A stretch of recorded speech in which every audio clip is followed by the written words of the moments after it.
Rack them up because this one's going to get weird.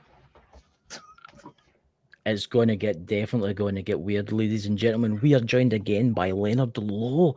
Welcome, my good friend. It's good to see you again. Good evening, or is it good night with the Americans over there? What time is it? It's barely 3 o'clock in the afternoon for me, man. It's 10 p.m. for us Scots, you know. It's time zones are crazy. Getting close to so, guys, I would like to meet everybody. Don't worry, we'll only on for an hour. You can go to your bed and dream about ghosts and ghouls and all those strange things that go bump in the night. But everybody in the chat, thank you, guys. Everybody in the chat, thank you for joining us. It's going to be an interesting show tonight, guys, because we're going to be talking about hauntings. And Leonard was actually talking before we started, and it's very interesting. But before we dive into what we're going to talk about, Leonard, can you give yourself a wee punt? Where can people find you if they want to get you on their show, or where can people find you? Best place to get me is on Facebook. That's easy enough. Or I mean, I've got an email. I'm easy to find. I'm an author. I'm an author of 7 books, and my books sell in America through Garbage Books and Barnes and Noble. Leonard Low. Google me, find me. I'm easy to find. Yep. Easy to please as well. Well, we've provided the links below, so that should help people find your stuff out there. So, Leonard, do tell us all about hauntings. What can you tell us? What would you say? I'm going to dive right into this. What would you say was the worst case haunting that you've ever experienced? The worst case. I tell you the worst case, as in, I'd have to say it was the. I went to a case in Kennewy. Me and my partner. There's 2 of us that do this. It's me and my friend Roger Wilson, and we Roger's like my tech guy. If it breaks down, he knows how to fix it. He's one of these chaps. We were called to a house in Kennewy, little village not far from where I live, and the problem being, it was when I go to help somebody out, I'll go and give them an initial visit. We'll sit down and we'll talk. I'll hear their stories, and then we'll decide where we're going to take this further. And this is what we did. We went to meet this couple in this lovely wee bungalow house. We went in. It was fairly modern, an old house, but fairly modern, all dry-lined and smart. And my first initial feeling was, God, I could live here. This is nice. And the guy loved his music and had his guitars and stuff all over the place, and it was well set out. And the nice couple, and then they started talking. They had 2 trapdoors that led into the ceiling space, one in the kitchen, one in the hallway. And the woman said at some point we had these wee slaters. The slaters love the damp and the wet, and they seem to be coming down in loads from this trapdoor hatch. So they wanted to deal with it. They must have a leak up there or something. So they went into the loft of their house, and what they produced was an old suitcase. There was nothing else in the loft, but there was an old suitcase pashed away at the back. They brought it downstairs and opened it up, and it was full of Masonic clothes, robes and stuff. And the weird thing, it was for a woman. Now, I didn't know there was a female side of the Masons, and I think they're called the Red Star. It's the Southern Star. Southern Star, that's it. And my grand. I mean, I didn't know a thing about the female side of the Masons. But anyway, this is what it was. It was full of gowns and gavels and regular stuff for the Masons, the Masonic Lodge. And the guy being a Celtic supporter, I just picked it up and stuck it in his bucket and gone. That was that gone. I couldn't wait to get rid of it. You could have put it on the internet, but no. So he got rid of it. And as soon as that was gone, the house came alive, he said. We had thumpings and bangings, crashes. I started seeing things at night and voices. And there's an element of violence in it. The woman said she went through to her kitchen to make a cup of tea just innocently. and bang, and all the cupboards opened, and she was terrified, and all she said she could hear was laughing. So we went there, and the story she was given, I said, this is similar to something I've heard about in the 1950s. And what it was there was a household up in Inverness near Fort William, and an English guy bought this little croft. He moved the croft, and he got it all comfortable and nice. It was an upstairs, downstairs kind of long building overlooking the loch, and fine until these massive roses that blocked the view of the windows onto the loch. They cut the roses down. They sheared them off, and when they sheared them off, the house came alive. And that's interesting. They heard this scrape, bang, scrape, bang, scrape, and there's never anybody there. They couldn't even understand what was going on until I went down the village and did some detective work, and they found out the old woman that used to have their place. She used to show her roses and win prizes for them, and it was a pride and joy, and they just chopped them down. And the woman was disabled in a wheelchair, refused to go to a home, and she used to crawl up the stairs to her bed at night, but she had two kind of rubber walking stick ends, and this is where she do the bang, scrape, pulling herself along the floor to her bed. Now, this is like straight out of a horror film, and they saw her one night. Things got so bad in the house. I'll cut a long story short. You can read up on this. But things got so bad in the house that they dynamited the place. Boom, gone. So that'll teach you, Mr. Ghost. So the house blew to pieces. Now, this is the story, and it was all because they cut down the roses. Now, this is a story I told to this family in Kenneway. It says, this is similar to what you've done here. You've chucked out something that belonged to the previous owners, and now they've come alive. So anyway, we agreed to come back in a week's time and set up and investigate the place. But the very next morning, I got a phone call, and it was from the owner. It says, "Can you come here now?" I says, "What do you mean?" It's like 10 o'clock in the morning. It says, "I want you here now." Now, what had happened is I'd given that story about the woman with the roses in their living room with them. You're going to love this. They woke up in bed together in the morning, covered in hundreds of petals of roses in their bed. Ooh. Yeah, and they were terrified, and that's something intelligent. But the thing was that the rose petals were it was an old. They're all withered and old. But there was hundreds of them. They said, and they're all over us in our own bed. So we decided we'll start this investigation right now. And we came up and we started recording, and we had voices come through on a tape recorder. A really sweary guy swearing at us.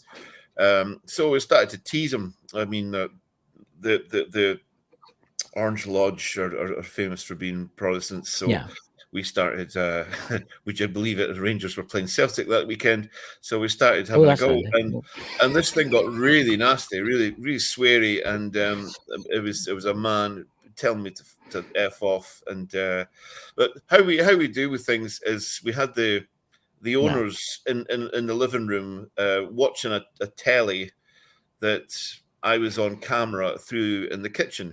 And so they could see what I was doing and see what I was asking questions. And although we recorded a lot of the voices and things that came through, they were seeing it firsthand. And it was amazing. We had good communication with this thing. And after a couple of hours, we got a name from this person, and it made sense with who was the last owner.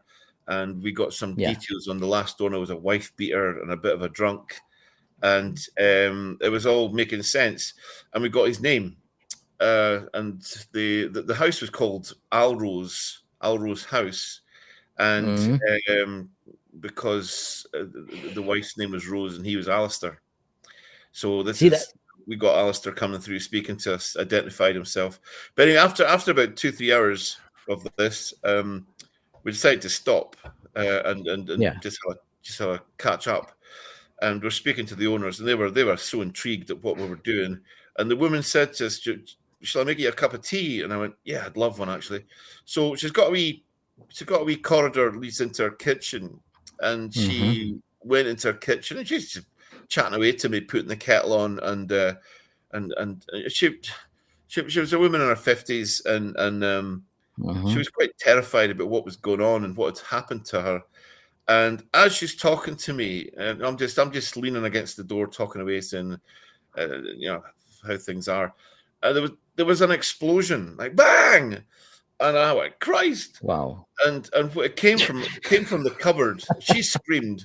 It came from the cupboard next to her, and she gingerly opened the cupboard up, and there inside there was plates. It's for keeping plates, cutlery. And there was the top 3 plates in this pile of plates, shattered. I mean, it exploded. I was speechless. And then all we heard was laughing. And that's crazy. That is crazy because I wonder if it was the spirit. I mean, obviously there was a guy spirit there. Do you think when that stuff got thrown out, the spirit was maybe the woman that was attached to, let's just say, the woman stuff for the Eastern Star, right, was removed too, and that guy came alive and said that house, maybe she was protecting them. If you've lost someone that meant something to you, and you say you had a lock of her hair, or you had a ring or something, and then you lost it, you'd be very upset. And I think this is the same. Yeah, the same way with this. This was his wife's robes of the lodge, and we just binned them. So there was no bringing them back. What they did keep, they kept a little gavel thing. Yeah, and so we tried to tempt it with this gavel thing, but wasn't interested at all. It was a really. I've been in places where things have moved, and you kind of go, whoa, wait a minute, did that actually happen? And you look at it and you go, come on now. And then it moves again and you go, whoa.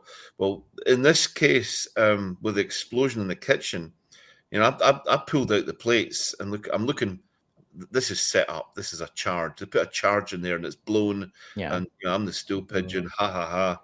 Somebody's probably filming me just now. Nah, you got everything's going through my head.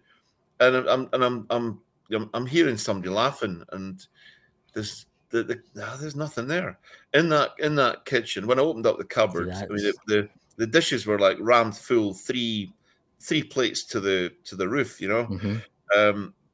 and they'd shattered, and I was speechless. I didn't know what to say. I was like, this, half of it's gone. I've just been fooled. Curiosity. But it's sitting in the car afterwards and looking at my mate, and going, Jesus, that actually happened. This did it ever try and follow you home? No, it ever try and follow you home? But we came back a second week, and the guy they were quite a religious couple. They were dying to get the house blessed, and I said, don't do that. He says, I'll bless the house for you right now, and you'll just sit and fall about laughing at what I do, but nothing will happen with this blessing. I promise you now. And we turned up for the second week, and we'd missed all the action by about 20 minutes. But what happened was the guy. Oh, there's a thing. Yeah. The woman woke up in the morning for some reason, as she normally did, went through into the living room, and she saw something strange on the floor, a wee pile of things, all pink things. Right. And what's this? And it was nail clippings. A woman's cut her nails, cut her toenails or cut her nails. There's a little neat pile of nails in the middle of the carpet. They weren't hers. She said, I didn't where they came from and what it's got to do with anything. See, but it just appeared.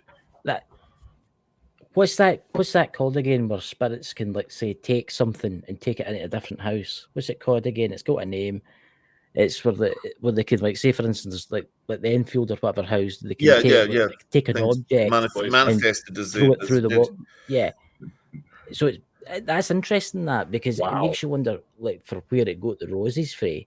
But where did it get the clippings? Was that the next door neighbours that was doing their nails? Well, it was quite disgusting, out? to be honest. They couldn't believe who did this. You know, somebody's come in my house, sat there and cut their nails. This is horrible. And they kept them. We saw them, and of course, that is, you know, we checked the wife's hands. It's not hers, and she couldn't explain where they'd come from. These are the kind of silly wee things that were happening.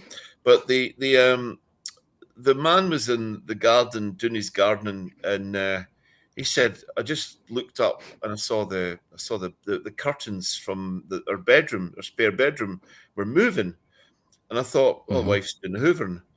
And then he looked to the kitchen. He saw his wife in the kitchen. He went, "There's somebody in our spare bedroom." And he went, right. And as he moved, he says, "I saw the curtains come down, like the whole curtain set got ripped off the wall." He reached the bedroom, and he said the bedroom was chaos. There was this big crystal vase. It just come off the wall, shattered against the wall, another wall, but the curtains had been ripped, and they were like 6-7 foot curtains. They've been ripped from the wall, the whole lot, the timber and everything, been ripped off the wall, and it was the other side of the room. And he says, "What happened? What's this all about? What was wrong with the curtains?" And I said, it's just wanting attention. This is all it's wanting. It's just wanting attention. And I mean, we went back about 3-4 times, and he actually saw it. The owner of the house saw it. He's watching the football in his living room one night, and there it was, standing looking at him from this kitchen. I mean, the guy's a bit of a hard man. The guy's a bit of a hard dude, you know, and he was embarrassed to say. I was in tears. I was scared. What did the spirit look like? What did it? It was a man. He said there was a man just standing there staring at him. He never described the clothes or anything. But just standing, angry, looking, "What you doing in my house?" type of thing. Now, I said this couple were fairly religious. What they did next was they went and got a priest to bless the house. I says, the minute you've done that, I'll tell you what will happen now. You'll have nothing happen for a few days, and it'll come back with a vengeance, and it'll be even worse. You've just antagonized it. That's all you've done. And so they said, "We're going to leave it because we don't want. They were scared that we're going to film them and you know, have another Enfield with them in it. They didn't want the attention. You know, they didn't want the attention, which is fair enough. How do you go about getting rid of something like that? You simply don't. You've got to let it burn itself out. Like the Enfield case, like any other poltergeist case, there's no minister in this bloody world that will get rid of the spirit for you, but he'll claim he will because it puts money in his pockets. I'm sick of the church getting involved in hauntings. We're past that stage. Come on, this is the 22nd century. Leave all the Stone Age stuff behind.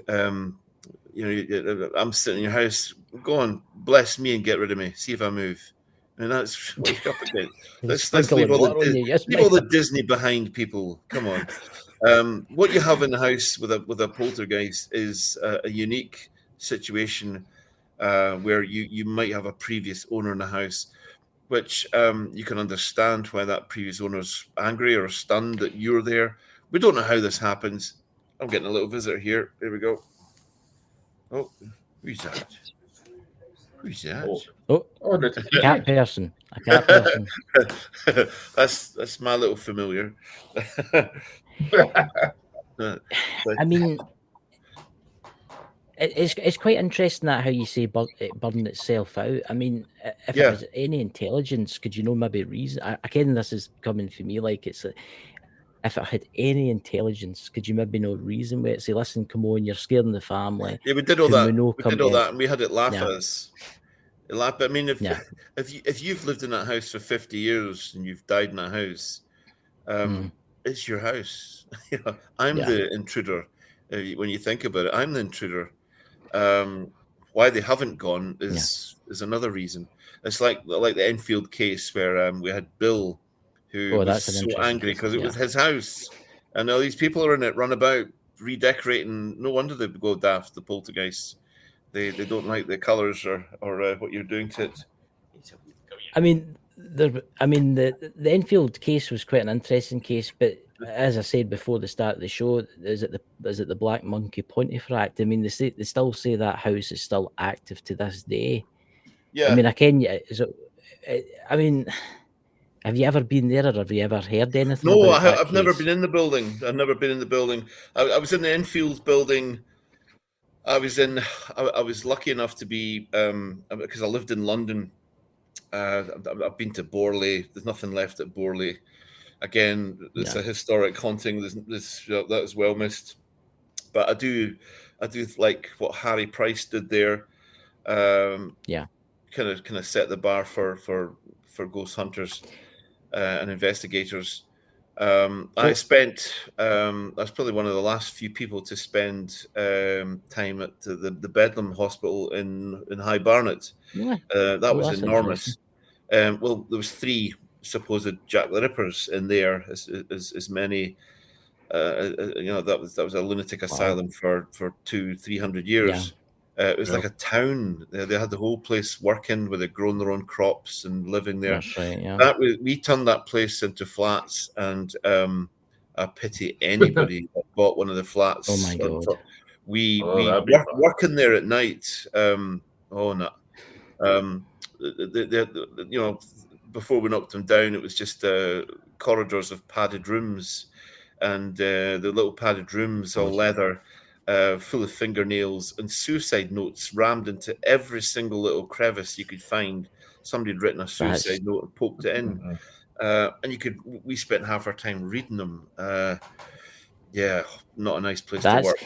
It's quite interesting, because if you think about it, there'll be a lot of like cases with people with hauntings where it's just is it the stone tape theory? Do you help us with it's like the stone tape, where like it's just like a repeating spirit. So it's getting up, it's going down the stairs, it's going into the living room, it's going out the door, and it does that every night at say 10:30 at night or something like that, and everybody sees it. But then you get these spirits that are intelligent, and they know that they're pissed off with you because you've put a wall down, or you've noted something down that they like. Yeah, I mean, it's quite interesting. I mean, you're talking about that mental asylum. You think about the bits of paper. Do you think that there's any energy in those bits of paper where they've wrote their suicide note? Horrible. They're a lot of these ones that we used to pull them out and read them to each other. Yeah. And I remember there was a Jamaican one, very childish and crayon, and said, "When I die, I want Peter to have my radio. I want this other guy to have my books." And it was dedicating where he was wanting his stuff to go, and it was obviously a suicide or whatever happened to the fellow.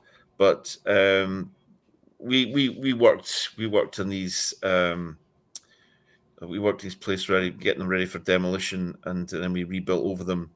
And I remember working there late at night, and guys coming through to me and say, "We're leaving now." I mean, we worked there 24 hours. We're leaving here now, and it's like 11:30. This is what's the matter? He says, "I won't stay here another fucking minute." And I goes, "What's up?" And he goes, in the room I'm working in, someone's singing. someone's singing away, and there's only me here. There's actually a place near me, and it's a lot of people know about it. It's actually it's called Birkwood. Have you ever heard it? I've heard of Birkwood, yes. It's in some disgraceful state now. It's totally collapsed, and that place is just downright weird.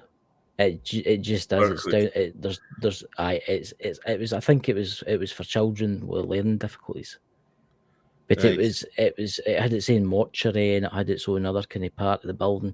But that place is. I've got a friend that goes out ghost hunting with me. His name's Alan, and he'll not go back there because he doesn't like it. There's something dark there.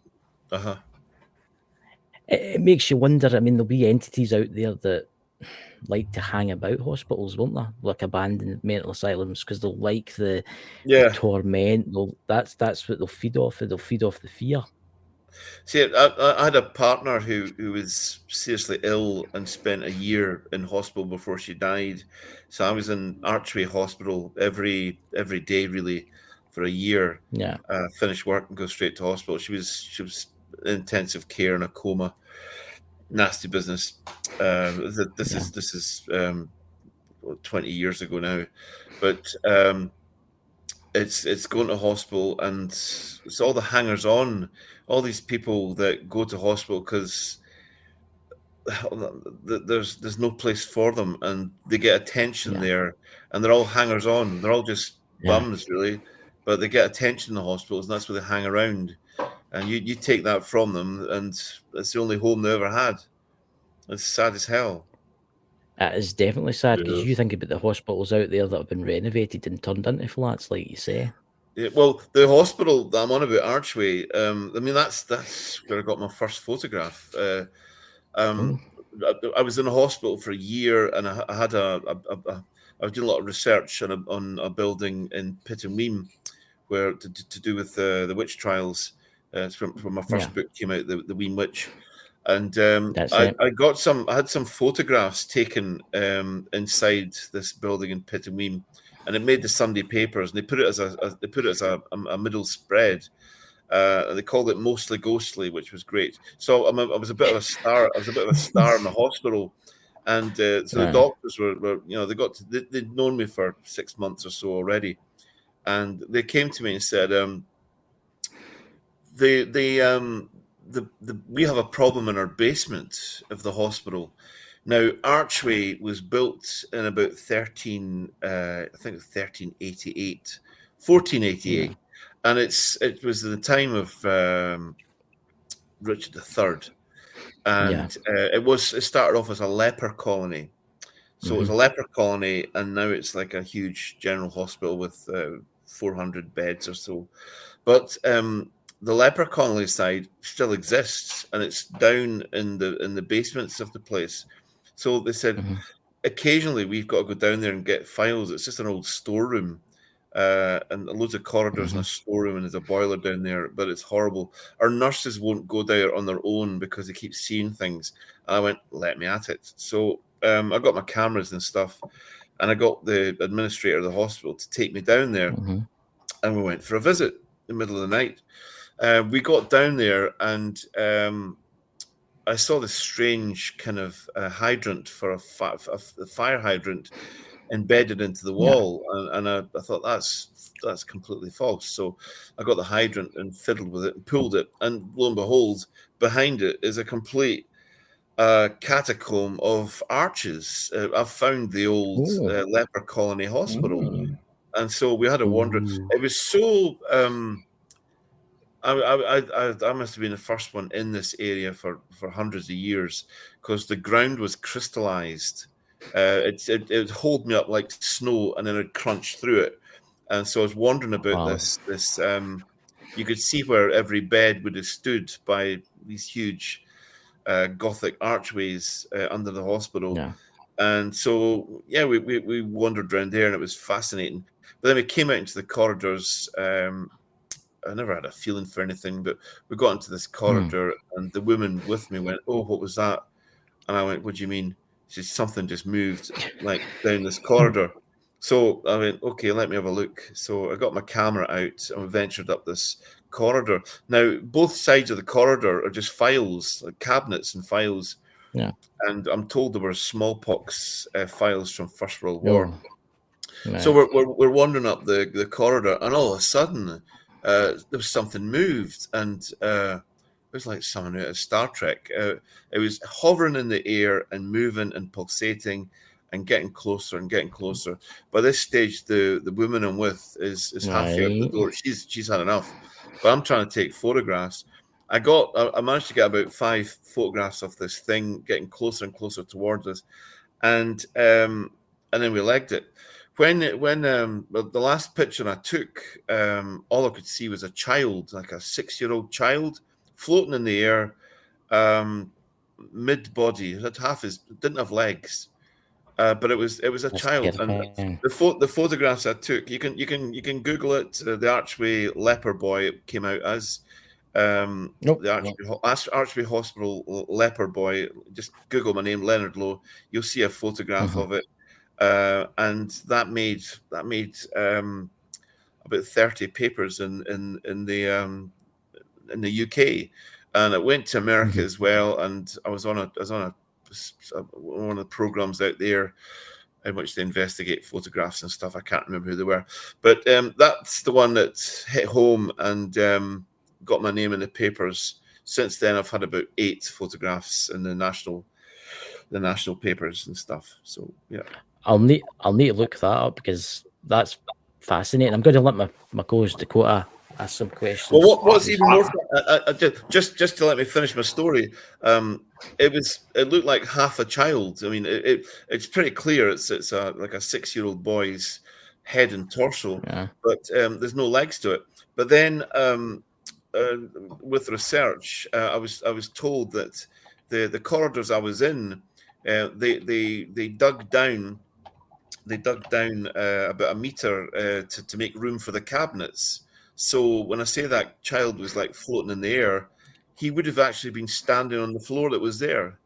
You see, the floor that they'd removed it to make room for the cabinets. So if this boy was from a previous age, he was standing on the floor that was originally there when he was there.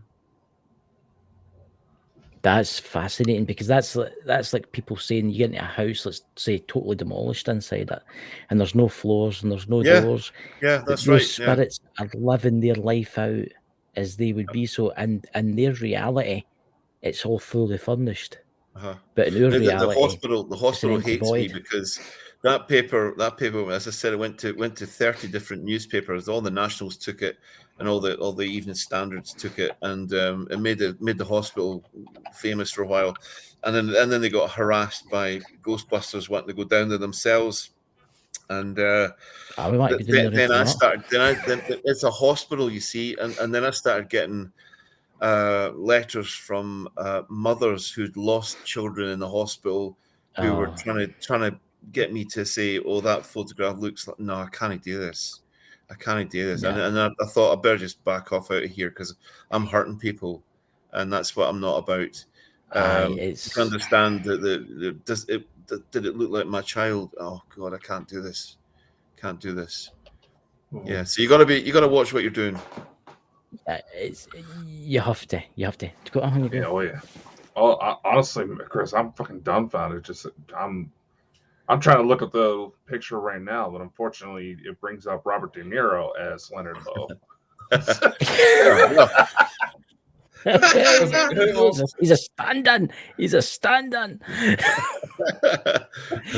I mean, if you think about it, I mean, in hospitals, it must be quite hard for people because obviously they're like their sons and their daughters or their fathers and their mothers will die there, and they will look at like you, for instance, as a ghost hunter and think, "Oh, did you see my uncle? Did you see my grandmother? Did you see my mother? Did you see these things?" And it must get quite a lot. Well, on the same subject as hospitals, my mother took a stroke and was in a bad way in hospital, and I had to come up from London to see her, and she was away in Weems, one of the Weems hospitals in Fife, and they deal with stroke victims and stuff like that. So I had to go and visit her, and I was in and out the hospital, and of course because I'd been in the papers, the nurses knew me, and of course they came to me with stories, and they had a cracker in the Weems hospital where there's a common thing that happens to the nurses there, and it's doing the rounds at night and coming to one of the wards, opening the doors, and they are down all the rows of beds with the patients. There's all these black kids. There's 5-6 black kids, and they're playing around a bed. And so the nurse will go, hey, and she'll walk down, shooing them out. And she said, as I got closer to the bed, I realized they weren't black kids; they were just dirty, and then they all disappeared. And she said, I got closer to the bed, and the patient had died. And this when she went back to the head nurse to tell them about what she saw. said, this has happened to us all. We've all seen this. Now, Weems is famous for its coal mines, and of course the wee boys went down the mines. Boys and girls, aged 6, went down the mines, and the death rate down there was shocking. Oh, good God. There is records of them. Every month there was a casualty sort of thing. So this hospital that dealt with the wee kids down the mines, and they're still in a hospital. And for some reason, when somebody passes over, they all appear, and they're all dancing around the bed. Help. The nurse sees them. So do you think it's fascinating. Do you think it's maybe they're helping them cross to the other world? I don't know. I'd like to think so. That'd be nice. That'd be a nice thing. But they were dancing and laughing. This is the thing. The kids she saw, and of course she's a matron, so she's like storming in there to give him scud in the lug, bang, and she just said they weren't black kids. They were dirty kids. They're all covered in coal dust. Yeah. So that's. I think every hospital has a ghost story, and that's the Weems one. I've heard some tales for nurses that I know. Dakota, would you? I've heard some tales from the hospital here in town. That was barely built like 15 years ago, but then again, like you said, who isn't dying at the hospital? But now, I do want to try to help get this out there. You're mentioning that you're actually getting ready to release a museum this year. Mm-hmm. But just before the show, you want to talk about that, but help get the word out. Oh, well, okay. Well, that's why I'm looking so disheveled at the moment. This time of night over here, it's nearly 11 o'clock. But I've had no sleep last night. I had a big what? Sorry, a big present. My voice in the background here is my partner Ruth, who's keeping me right here. My big presentation was today, and it was to get funding for a museum. Now, I don't just write about Scottish witches. I hold loads of manuscripts and actual items from the 16th and 17th century witch trials. The Americans, hang on. Americans. Uh-oh. The Americans are coming. Right, here we go. One for the Americans. All right. Are you familiar with this tree? Can you see this tree? Aye. I can see it. This is the tree from Boston Common. Yep. It's a great elm tree from Boston Common. And there's a building in the background there. I think it was the city courts. And what that tree is famous for is all you colonial rascals decided to rebel against us underneath the branches of that tree, and then we had the Boston Tea Party. It was all arranged underneath the branches of that tree, and this is where the revolution started with all you colonial chaps out there. Yeah. Anyway, the Salem tree was also a hanging tree as well. We had Indian chiefs, some Huguenots got hanged from the branches of it, with the strict Puritans out there. They didn't like the French religion, but it was also used to hang some of the Salem witches. Some of the Salem witches were hanged on the branches of that tree, the great elm in Boston Manor. When the tree was planted in 1670 or thereabouts, and it came down in 1876. It was a very remarkable pinpoint on the map, the Boston elm tree. And when it came down, they're all kind of devastated about it. It was very rotted, but it lasted a long time. And what they did was the wood that they could use, they carved a chair out of it and put it in Boston Museum, and it's still there. But they also made 3 little books out of it, and I have one. Can you see that? Ooh, the great elm planted. The great elm planted in Boston Common 1670, and it fell in February 1876. Basically, I have wood from the tree that hanged the Salem witches. There we go. Take that. That's very interesting. It's quite interesting what someone says in the chat there. Son of the Naked Bigfoot, Mike was one of our dear friends, and that's his son. His dad got a walking stick made from the tree. I'm actually looking at it through the glass in the cabinet it's stored in. Fantastic. Absolutely fantastic. But there was the chair is in Boston Library Museum. It's in there. There's a chair. It's elaborately carved, and they made 3 little books. And of course, I didn't know it was a walking stick, so that's new to me. But yeah, it's a nice thing to have. And this is what's one of the pieces going into my museum. I have many Scottish articles. I've got witch prickers. Yeah. I've got all the manuscripts, letters. What? One of the most horrible things I've got what is a witch pricker? What is a witch pricker? Sounds like a sex toy. I did see it. I did see it for the Naked Bigfoot, and you've got a suspect witch in the vicinity. You bring her into the courthouse with the ministers. And there's a process you go through to find out whether this person is actually a witch. You will shave her hair off, shave all the hair off everywhere, and then examine her. You're looking for a mark on her body, like an extra nipple. This would identify her as being a witch or a mole or a wart. If you can't find it on her, then what they do is they suggest that the mark is in her.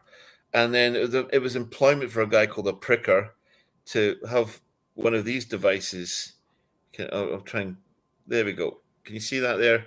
It's like a needle. Yeah. It's like a metal bodkin needle. It's copper, and it was used to pierce the flesh of the witch every inch, in the mouth, in the anus, everywhere, down the legs, arms, producing blood every stab. Witnessed by others. If it didn't produce blood or it didn't produce pain when they stabbed you, that was proof that you're a witch. So that this is a pricker. This one was used in the 1705 Pittenweem case, which I wrote about in my book, the WEEM WITCH. Yeah. So I've actually got heavy duty articles from the witch trials. One of the horrible things I have is I've got quite a bit on the Balgarin case, which was in Paisley, and this was a 1697 a highly written about case where a young girl became basically possessed in her bed, blaming her household servants. 7 of them got burnt as witches, and well, I have a letter. See, the whole thing about witch finding is it costs lots of money. It costs tons of money, and it was written into the rule books that once you've processed your witch, what properties or boats or farm or any land which owns now belongs to the kirk and the civil authorities. They'd split it in half. So it was well worth your business to find a wealthy witch amongst all your ragamuffins and make it worthwhile. But if you didn't, then the council was going to get left with an awful bill for persecuting witches. And I've got a letter here pursuing the family of the burnt witch called Catherine Campbell, basically because she was a servant, and after her burning, they sold what she owned, and it never reached near what it cost to burn her. And so they're still pursuing, through this letter, they're still pursuing her parents and family for the rest of the money to burn her daughter. Oh my God. Yeah. Well, these are the type of things I've got. Yeah. I mean, how do you come across those things? How did you get the book, for instance? Because that bound to be quite valuable. I mean, if there's only 3 that's ever been made. Well, the thing is, I'm on to. I mean, every day I'm going through American auctions, Australian auctions in Europe, and if something Scottish turns up, paperwork, they'll let me know. the thing is, they'll have a date of when the manuscript was written, but nobody can be arsed actually spending their time to try and decipher what the manuscript's about. Mm-hmm. So I'll get a look at it, and because I'm like a witch historian here. Yeah, I have books that identify at least 300 witches aren't even on record. That's the kind of stuff I have. I've got books going back to the 1500s on witch trials. I'm quite gifted in what I've got, but the what was I gibbering about? Yes. What was I talking about? Your museum. Your museum. My museum piece. The museum. The whole thing about these manuscripts is I identify. I can read quite a lot of these old manuscripts. Spend a lot of time in them, and if I can identify the manuscript with a period in Scotland, I'll buy it and examine it more. And sometimes I get lucky, and this is where I get my manuscripts. Certainly, my Catherine Campbell letter to anybody, it's just a debtor's letter. But when I saw the name and I saw the date and saw what it was from, I knew who exactly this person was. I recently, John Skean. I've recently got a manuscript from American markets. John Skean, who was our head of the church during the Berwick witches, and this guy oversaw with the King James VI, the Berwick witches, and so I have a letter with his signature on it. So with his signature comes a story of the man, and this is the sort of stuff I have. So it'll be a storyboard heavy museum with about 30 articles, but I need funding. That's the thing. These things cost money, lots of money. Yeah. And if there's any millionaires out there, please contact Leonard. Yep, here I am. I'm about to open up a witch museum, and I've got the backing of the councils here. And they're throwing some money at me, but I need lots more. And it'll be first of its kind. It'll be a Scottish witch trial museum. That'll be interesting. I'll have a few pieces from Salem. You'll need to tell us when you open that, because I would like to come in and do a wee bit of video. If I get the funding and I get a bit lucky, it should be running by April. Oh, that'll be good. So we've got about 10 minutes left of the show, and we know you're really tired, but I've actually got a question for you, Leonard. How did you get into this? How did this all start for you? Oh Christ! I was 20. I was 25. I was 25 years old, and I had a sister who was 36, and she had complete kidney failure, and she was a nurse as well, so she knew what was happening to her, and it was a slow drawn process, and she was dying. So I came home from London to see her in the hospital. She'd refused treatment. She had enough. She had glaucoma. Yeah. She was bald. She had yellow. Oh God, she was just having a terrible time of it on dialysis. Yeah. There was no saving her. So she decided enough's enough, and she refused treatment, and eventually she went. But anyway, me and my sister were very close. She was a great soul. She loved her music. She loved Peter Gabriel, and she was your original hippie. You know, she was a good. She went to Glastonbury and danced naked in the mud. Yeah. This is the type of sister she was. She was the one that. When I got my first motorbike, I used to go to the local park and use the lights to help her find mushrooms, this type of thing. You know what I mean? She was a total hippie, but she passed, and that was it. So we got a house in Largo in Fife here that was built in 1776. It's a kind of it's a date that a few Americans might remember. Yeah, 1776 revolution in the air. Yeah, colonial chaps. Yeah, naughty boys. But anyway, that's when the house was built, and so it's an old 5-bedroom house with a cellar. That cellar should have been in a horror film. God, that was woo. But anyway, the thing was, I'd gone to bed, and it was my sister's funeral was the next day, you see, and I'd gone to bed and I'd set out all my clothes. And to be honest with you, we were glad it was over. That sounds horrible. We were glad she'd finally gone, because I know what you mean. We'd seen 2 weeks of hell, slowly getting weaker and weaker and weaker, and going, hopefully it's today, and it would be the next day, and we just sort of get pathetically worse. But anyway, so we're all kind of prepared and happy that I've got 4 other brothers and sisters, and it was my mum. So I went to bed, and everything set up for the funeral next day, and I always read before I go to bed, so I read. I hadn't been drinking or anything. It's about 1 o'clock in the morning. I put the light off, went to sleep, and I got this waft of a freezing cold breeze just came over me, and I went, "What was that?" I know our house, and you don't get breezes in our house. And I sat up, and I heard, "It's me, it's your Lorna." And I sat up, and I looked, and at the bottom of my bed was my sister sitting on my bed. Now I could see my sister in the mirror. She was there, just sitting. She was sitting, grinning, and she's in a white gown, just grinning at me. And you know what I did? I turned round, I bit my cushion, and screamed. I bit my cushion. I felt like afterwards. I felt, what a fool.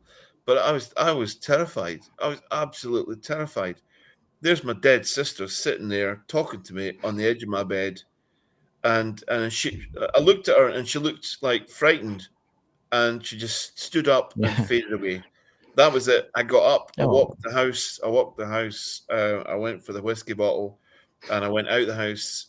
And we've got a big kind of, not a mountain, but it's a big hill behind us, 1,000 foot high. And I climbed this hill, and I sat at the top with this bottle of whiskey, and I watched the sun come up. And I was a mess. I was a total mess. But it was my sister. God's sakes, and my sister. I'm not frightened of my sister. She was a best friend to me, but I behaved terribly.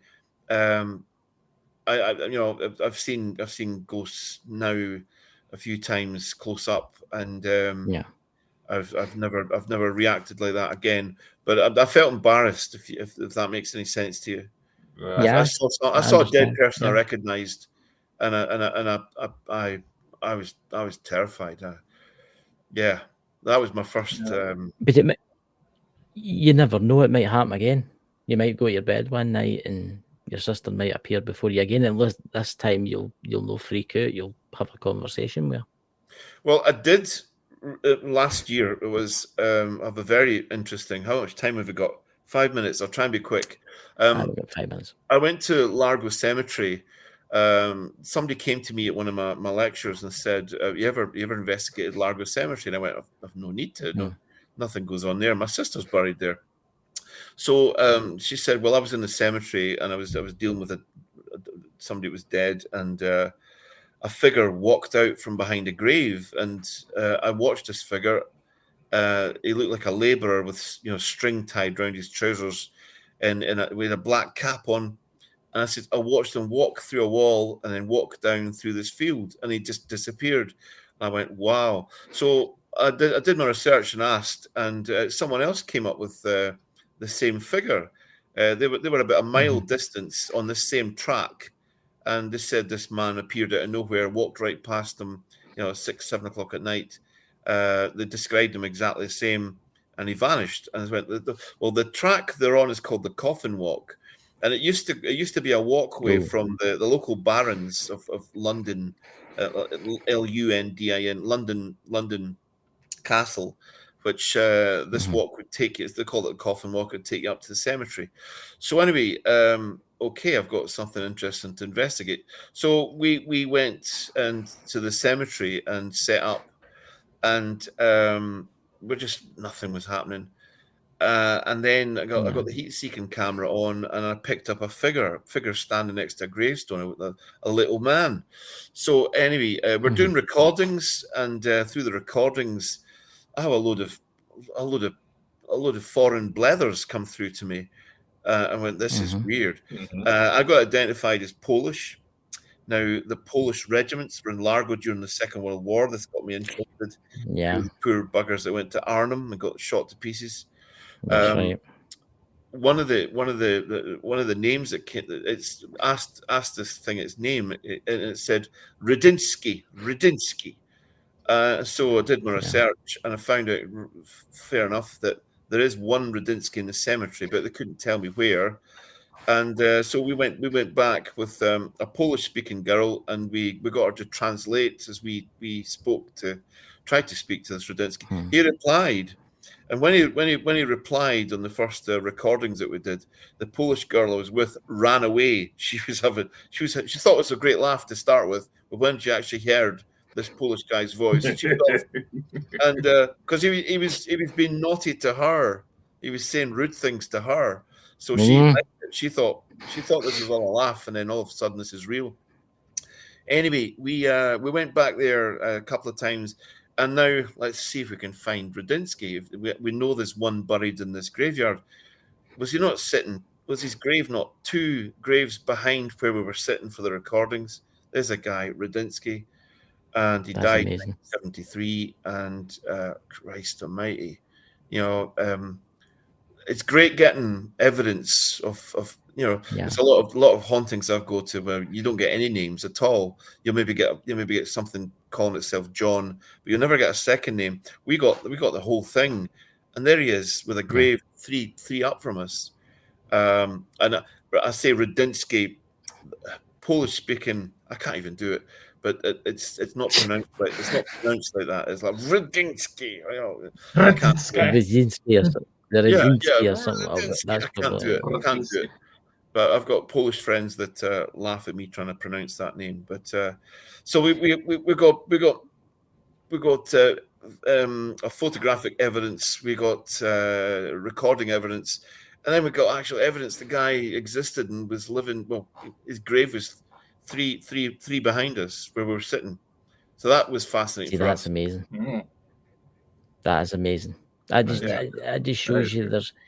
I do think, I don't know if it is with the spirit world and stuff like that, but I do think things are planned out for our lives, because it's weird. I've had too many weird things happen, too many coincidences. You've maybe been talking to somebody in the spirit and they've give you your name, and then you've walked in a wee bit and you found their grave. It's like as if it's already planned, if you know. But I would like to say, Leonard, thank you very much for coming on tonight, and we'll need to get you back again sometime when you're not it's no problem. The time has flown, and I'm not as tired as I thought I was. I've got my partner behind me here. She's laughing, but what she doesn't know is if I die before her, she's getting right haunted. Oh, you'll need to come and haunt my pal Dakota first. You've got to do it. I literally have cameras in the bedroom. So I'm not going anywhere near your bedroom, pal. Probably for the best. So Dakota, do you have anything to say before tomorrow's show? No. Do we have planned? I have to say this was definitely a very fascinating episode. I'm gonna have to get some of your books and read up first. Please do. They're available from Barnes and Noble in your country.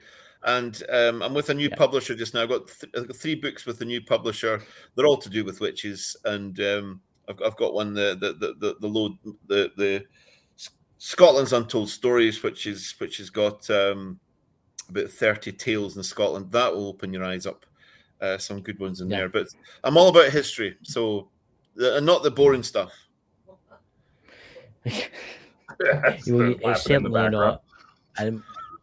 We'll need to get you back sometime, but we're going to let you go now, and we're going to say to everybody in the chat, thank you everybody for coming. Thanks for having me, and it's been a pleasure. Yes, it has been, and thank you very much, Leonard, and we'll catch everybody later. See you soon.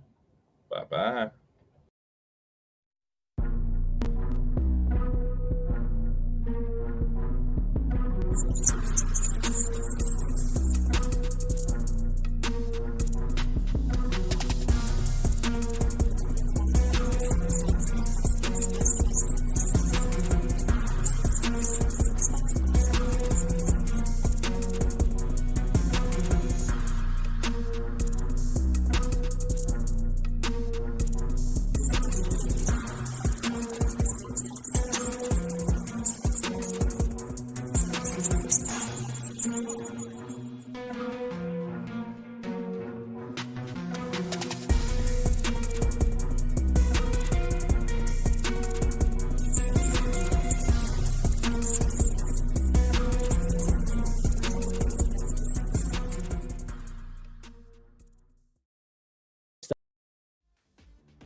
Well, you That's terrible, by the way. You son of a bitch. I was waiting like a nuclear operator in an Armageddon bunker, ready to press the button. You know. God. Oh, Pete. Honestly, Pete, I think I was just saying to Dakota we should do the YMCA, right? I'll dress up. Dakota will dress up. Pete, you need to join us. We need to dress up. Dots, you should dress up too. YMCA. I could see you now, Pete. I could see the new standing in the farm, dressed as that. That's why you've been single for so long. What, Pete? Hey, if that's what you're into, Chris, just live your life. There's nothing wrong with. I'll tell you something. There's nothing wrong with that kind of lifestyle. If that's how you want to be, then just be it. It's the 2020s. Emerald Dale's Paranormal. There's Emerald Dale's Paranormal in this room. You should see what they've got planned for this week coming, guys. Go out and check their channel out. And they're going to be doing Leap Castle and all round. So remember, go and check out Emerald Dale's Paranormal. There you go. I put my name back to where it was. See? Hey, I didn't do anything. What are you talking about? Yeah, man. I can see you. Hey, Jenny says I look like Elton John. I think Jenny's fucking blind as a bat. I'll tell you something new. Dots was saying that I look like Simple Jack. Simple Jack, I can see. Elton John. No, what I was saying is, right, I was talking about my beard, right? Yes, I've got a beard. Everybody in the fucking village seems to notice I've got a beard. Not that I've got anything else to talk about, but I've got a beard. But anyway, I was talking about, is it the handlebar one? And that's what brought on the YMCA. I don't know young how man, the fuck I we can got see to that. you But there. hey, I said, young man. if that's what you're into, Chris, it's perfectly okay. I can see you there. Embrace Come on, everybody. who you are, man. YMCA. Come on. At the YMCA. Wow. Hey, Lawrence. I think I look lovely with this one. My head looks like it's rather big, though. You know what I mean? 100% like you got a blonde knob. Jenny, actually, if you're in the room, Jenny, spied a spiritual encounter the other night on the Paranormal Uncut. She's seen Nobby.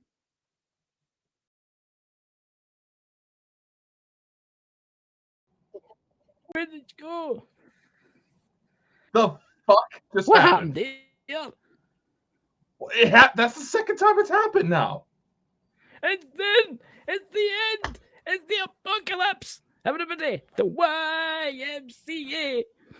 Of course, you would want to go out and sing in the YMCA. I know. Why not? If the world's going to end in a spectacular explosion, I know you're all worried about the world's going to end, civil war in the U.S. The world's going to end. You want to go out having a good time. That's okay. Honestly, I'll tell you something now. Simple Jack. How's it? I'm simple Jack. Well, I watched that Tropic Thunder last night. Do the voice. You already sound like him on your day to day. I don't sound anything like Simple Jack. I'll have you. Yeah, Jenny, fucking do. Come. It's Nobby. Everybody, show Nobby. Can you bring Nobby up? Actually, I already have the photo I sent you when that glitch happened. Yeah, it was to show everybody else. Jenny, avert your eyes. Control your urges. It's Nobby. I think when Dakota was designing the background, I think he was doing something in the shadows. That's all I'm going to say. There's an awful lot of hair at the tip. I know. It's not I mean, God. I think I need to get a Gillette razor on that one. You know. I was like, dear God, it must have been European, and if it got caught like that. I know. Honestly, I mean, I think it's. Honestly, I think it's. I think you need to get a Gillette razor on there, man. Here's what I want to know: how the fuck did this glitch even happen in the first place? Well, I was sitting with Louise, and Jenny was trying to get her microphone to work for some weird reason. I don't know what was wrong, right? And then all of a sudden, she came in. We could hear her for a split second, and then all of a sudden, it kicked us totally out. I logged back in, and there was nothing there. There was obviously a show for Saturday night, Ken Leonard Low, and that was it. And I thought, oh, that was better, so I logged back out again, and I went and joined Jenny's live on StreamYard, and it was fine. And then you sent me that picture of somebody sitting there, so Nobby was using my account. I know, it was weird. You started blowing up my phone as I was out of town. Blow your phone and send you a message. No, you were blowing up my phone worse than some women I know, man. God. You've got extraterrestrial women out there, you know.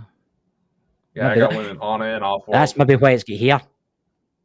It's too close to the radiation in the spaceships. They tended to go Brazilian, but well, I think you're. I don't know. I just came in to try to figure out what the fuck was going on. But by the way, which YouTube channel were you saying the video got taken down?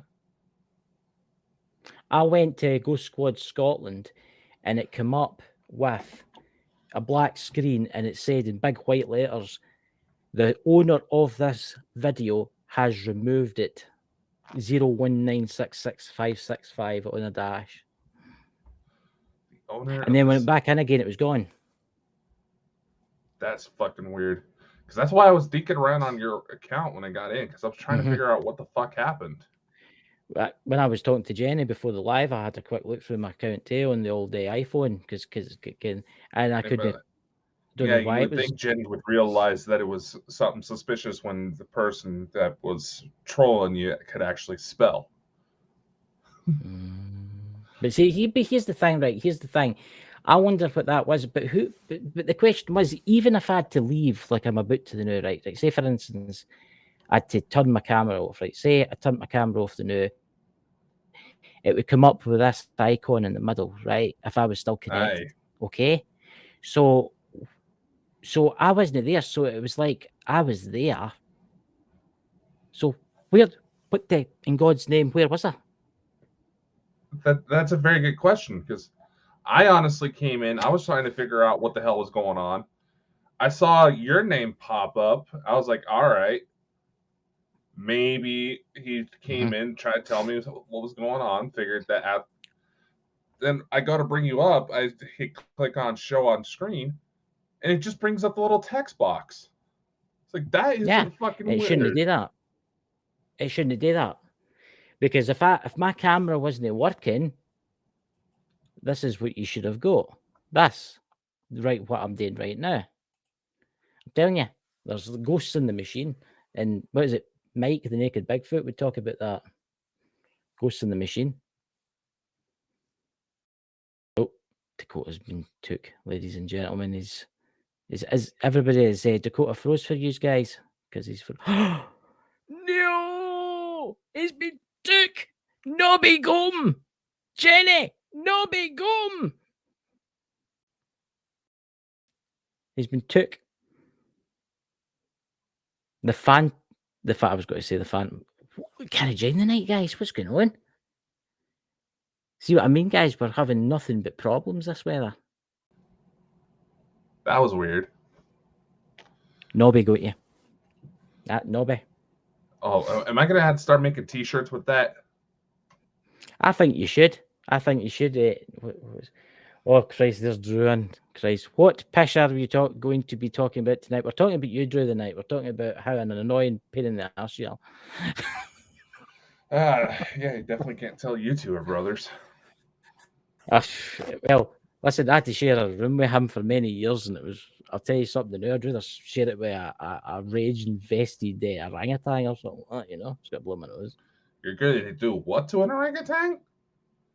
You know that's how STDs got started, right? They're fairly certain STDs got started because of people trying to do whatever you're talking about to orangutans. God, and that's why he's got to blow real hard. What was that? What was that woman in Johnny Depp, the one in the court, where she turned up the hangman, kidding when she was Amber blind? Heard? Yeah.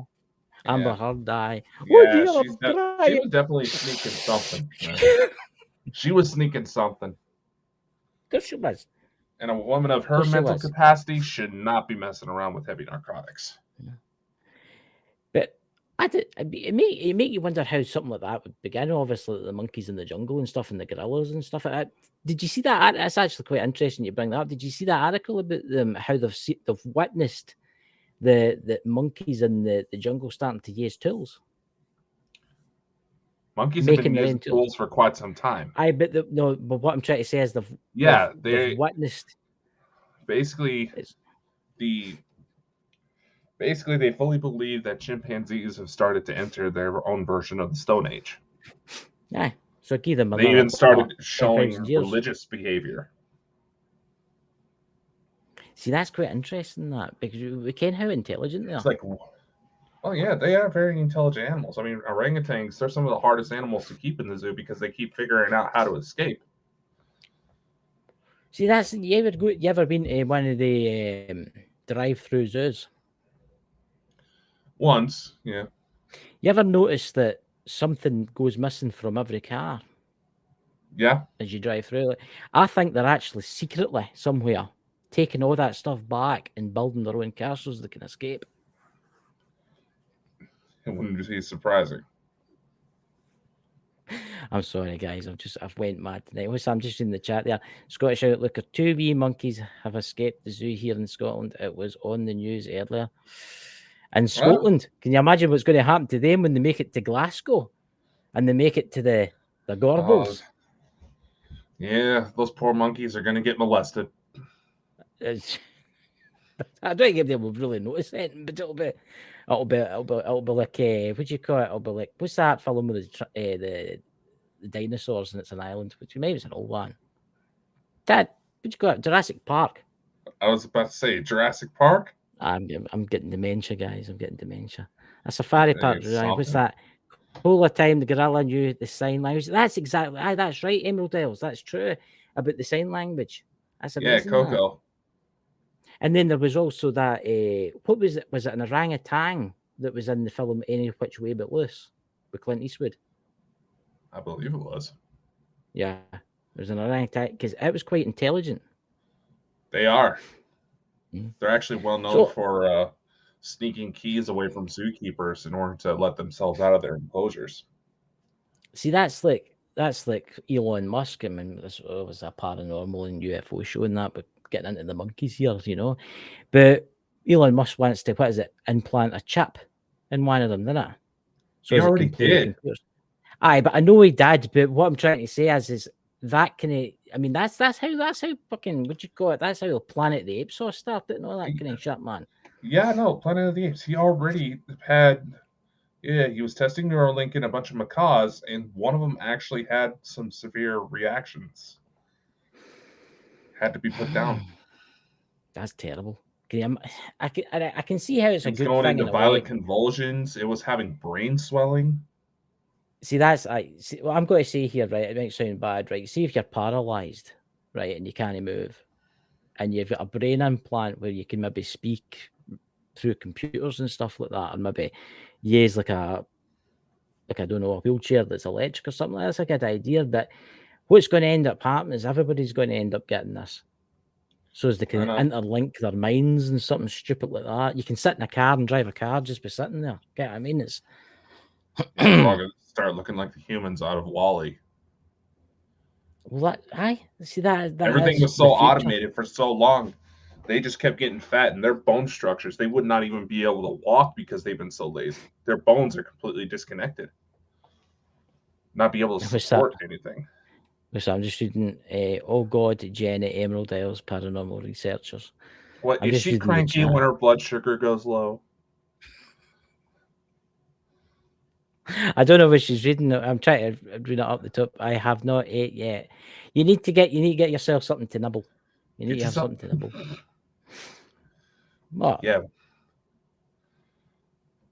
Planet of the Apes. There's what's that? Planet of the Aerodile- Apes. In the future, we will not spank the monkey at the monkeys. Those are called furries, Pete. Pete's got a terrible mind. Pete, you need to get your own X-rated YouTube channel. What's that Jenny said there? Oh, at the thank you, top, Rose. Animals Much have a lot appreciated. more intelligence than humans. Crows and jackdaws, rats, the intelligence is, but that's very true. That is very true. Isn't it? Yeah, very true. You ever seen a raven? I ken somebody that trained a raven, and it was they can speak. They can actually speak. Crows can like speak humans. too. Yeah. They can parrot. Yeah, why do you think everybody was freaking out a couple years back when there was that crow that was saying the hanged man's coming? But think about it. Ravens, Norse mythology. You're talking about Odin. We got Ragnarok on the way. Man, the world is messed up. The world is totally, absolutely, completely. Yeah, no, you were going on up. saying that the U.S. is going to go into civil war because I wasn't saying it was going into civil war. I was asking. Yeah, you fucking word! Don't you lie. I was asking your opinion on it because it is getting quite serious now because they are moving like military equipment and stuff, which is interesting. Here's the thing. All the states that are siding with Texas are the ones that are pro-gun. They're the ones. Here in Idaho is one of the ones siding with Texas. Of course, we always try to follow fucking Texas for some ungodly reason. But yeah, all the states that are siding with Texas to try to stop this immigration situation. Don't you worry. They're the ones that prefer to use their guns. If there's a civil war, you could get a job as the drummer boy. No, like we discussed, because of my medical history, I would have to be the one but to stand behind with all the housewives.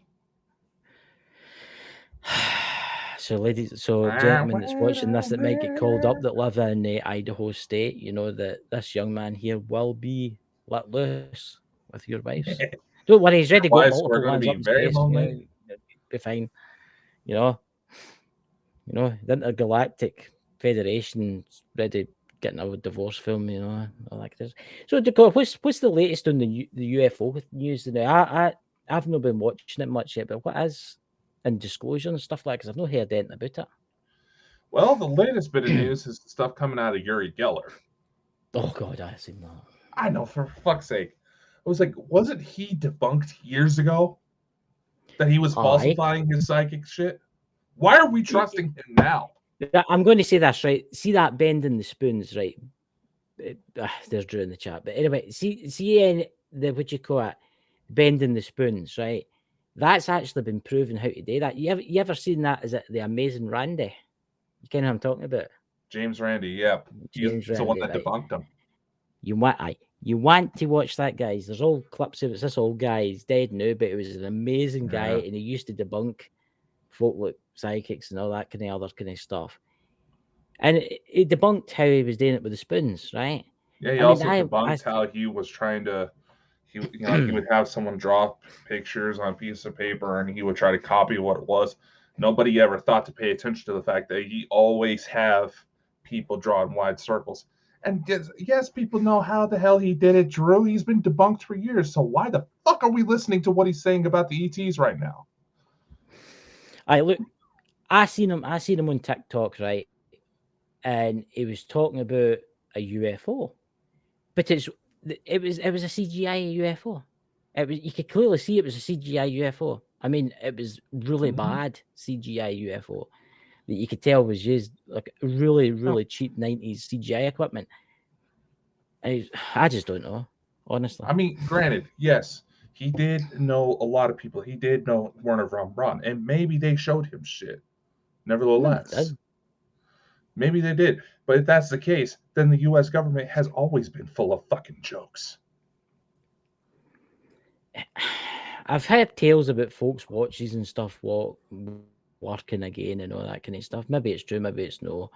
But look, he's a performer, right? And I honestly, I don't believe the guy. I think he's a fake. I think he's 100% fake. And if he's telling the truth, because you know the Skinny Bob footage, right? I've heard about it. I've not seen it, but It shows a little alien that is kind of interacting. You see a bunch of people off screen, kind of doing measurements.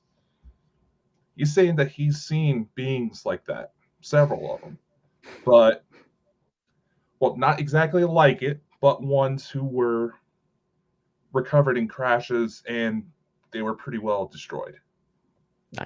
What we'll have to look at here is with Uri Geller is the same. I know he's famous, right? But I think he's a bit of an idiot, and it's true what Pete says there. He's full of shit. He is. And the reason I say that is because you get the fakers and the paranormal that fake the paranormal, that fake the ghost stuff, right? And there's people out there that don't think that there is fakers in the UFO community, but there is. There's a lot of fakers in the UFO community. And I can't believe the amount of idiots out there that are falling for this CGI shit. And not even good shit. I know. I mean, I've seen some really good stuff. I've seen some better CGI out of most of these videos out of 90s movies. Aye. Early 2000s Pixar. Aye. But there's people falling. There's people falling. I seen one the other night on TikTok, and it was a ghost walking through a wall. It was the most terriblest one I've ever seen in my entire life. And then I seen a UFO one, and I don't know. This is what gives the paranormal a bad name. It's fakers. Yeah, I mean, it takes the slightest thing, like throwing a stone or doing anything in the paranormal to fake it. It's a joke. Because people, like we've talked about before, people want to believe in the fantastical. There's this Dungeons and Dragons mentality that just because they believe something to be real, it just means it is. No, that fucks everything up that we're trying to do. They're trying to figure out what the hell's actually happening. Yeah. People, I have met people and they think that the paranormal's fully like fairies and goblins and all these things, like you say, out of Dungeons and Dragons, and they think it's like a mystical thing and all that kind of stuff. We don't really know what's out there, right? Fairies and goblins, they probably do exist, right? I mean, if you listen to like Mike's stuff and all that, how he talks about the little people and stuff like that, right? And but you need to be very careful if you're watching this now. You need to be very careful. You don't go looking for these things because some of these things are not as nice as they're made out to be. What was that one that Mike had to get rid of and it was in the house? He did a video on it. It was one of the first videos he did, Pete. What was that? It was it used mirrors to travel. It was was it the Goblin House? Was it the Goblin House, Pete? I forgot, man. You'll be taking my I know which one you're talking about. And there are several beings that are known to use mirrors. Yeah, it'll tell us in a minute. But see things like that, people will think, oh, that's so mystical. I want to go and try and contact one of them. No, don't. A lot of bullshit. What's that? Witches to bless when it be. Good one, Pete. Exactly. Yeah.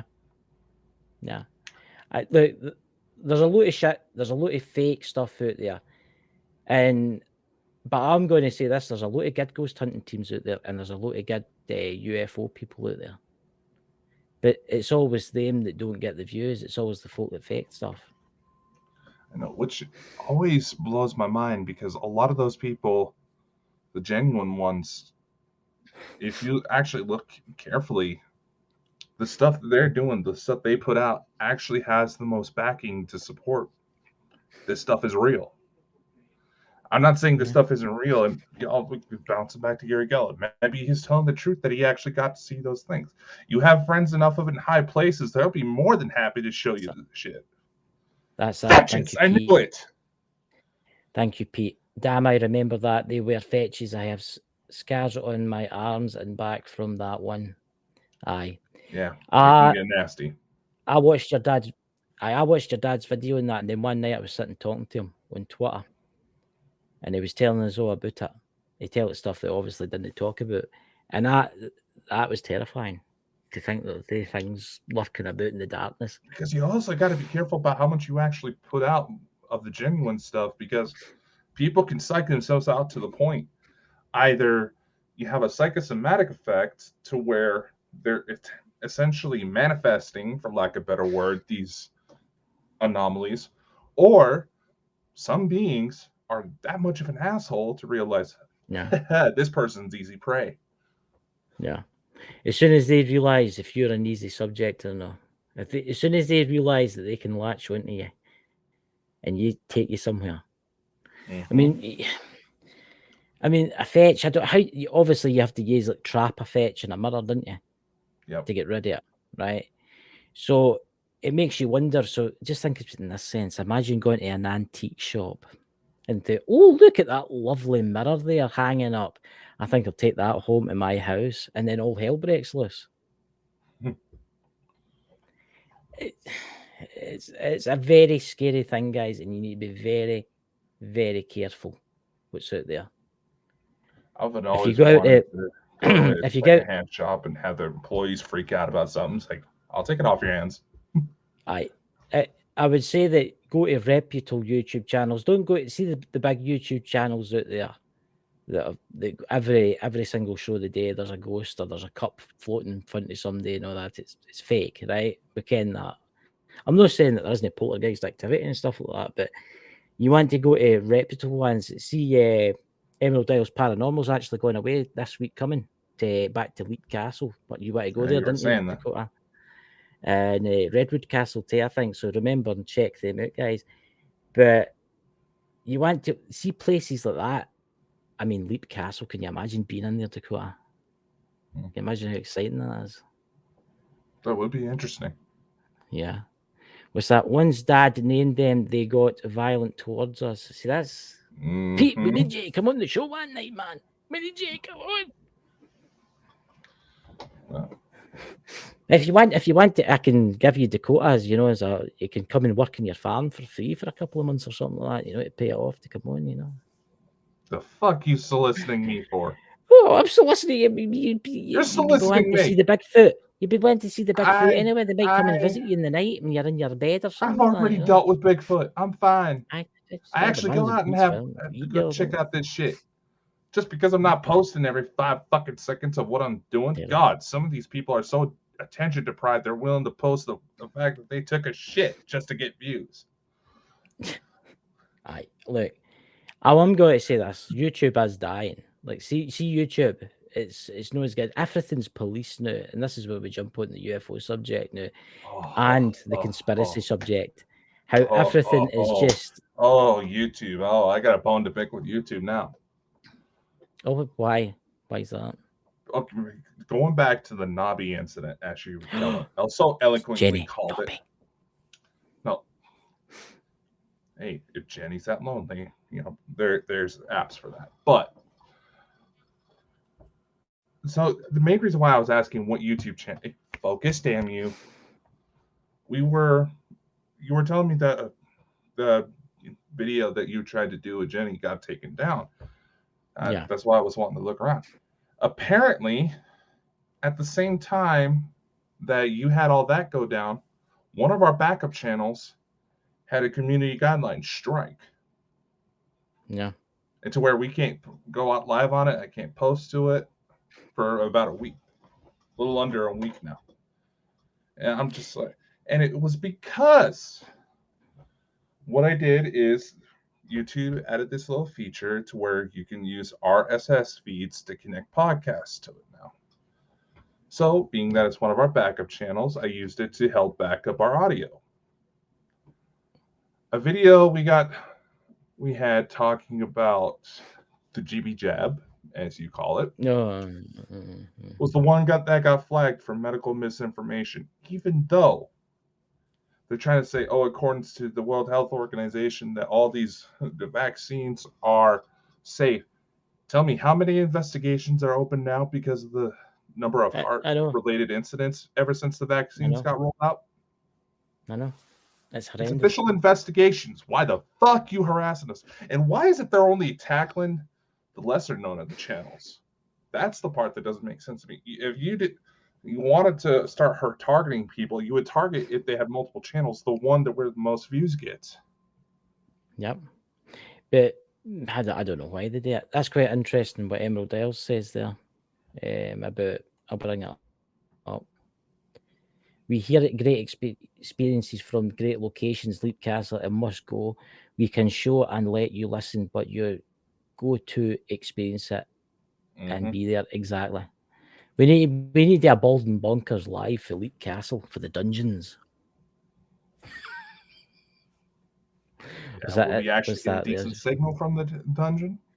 I think Jenny, can you get a good signal for Leap Castle? Is there a decent signal for that location? I mean, I would love to go there. I would love to go to Leap Castle. I know 5G is supposed to be deep ground penetrating, but and they're sleepwalking us into World War Football Factory, and they are sleepwalking us into World War III. I know the world's went mad.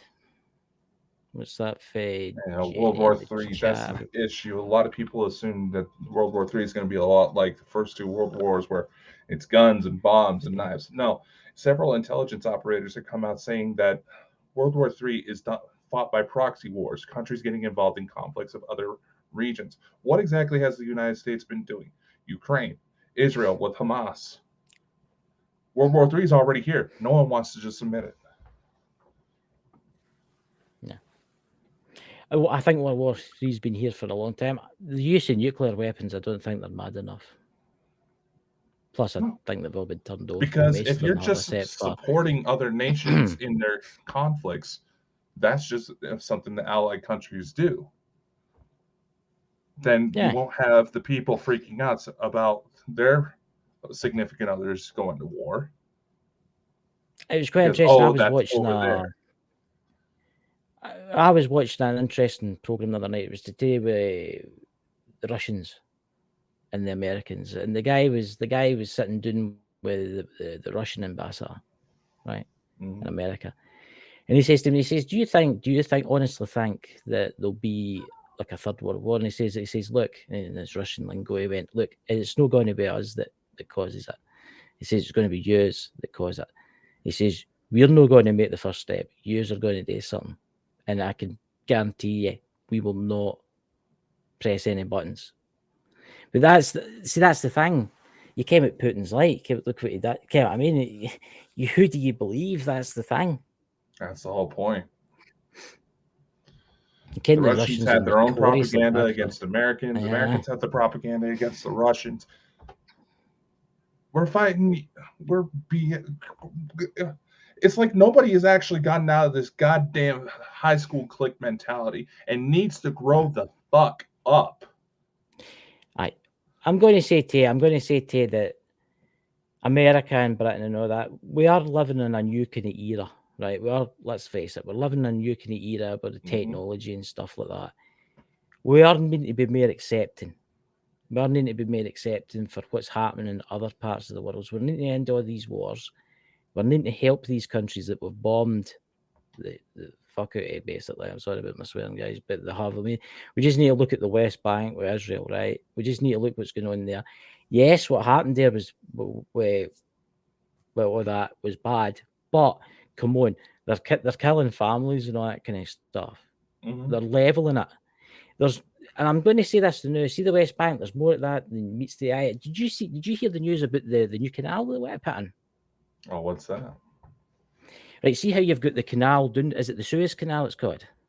I believe so. Right. Well, what they're wanting to do is there's actually plans, and go into Google and look this up, guys. See, you've got the West Bank, you've got Jerusalem, but where the Palestinians are now, they're wanting to cut right through there